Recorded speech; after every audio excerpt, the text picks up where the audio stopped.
A tohle? Nebo tohle? Tak pojď dál, ale nemám tady moc uklizeno. Zlato, já musím čůrat.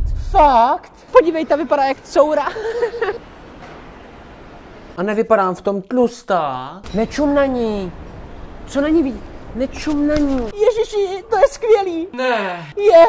Bla, bla, bla, bla. Bla, bla. Bla, bla, bla, bla, bla. Bla, bla, bla, bla. Ty mě vůbec neposloucháš. Pojď se mnou čůrat. Prosím tě, lásko, zpomal, teď nás zabiješ. Opravdu, Zlato, ty jsi král šneků. A nejsem v tom moc tlustá? Zas tak pěkná není, ale. Ty se mě jako nedáš na Facebooku do vztahu, jo? Ježíš, viděl jsi ty její boty, co měla?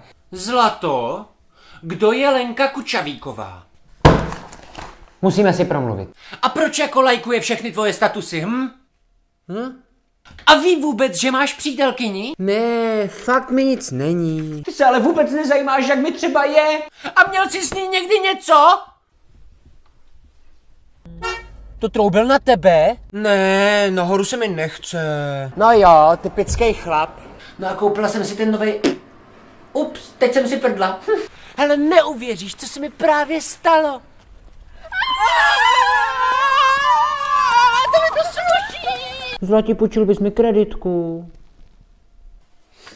Můžeš s tím přestat? Zlatí, poškrapkej mi záda.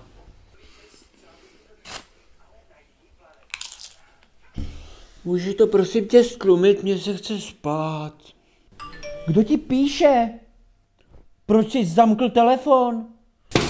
Zlato, proč jsi vzal ten mobil do koupelny? Miláčku, co bys dělal, kdybych byla těhotná?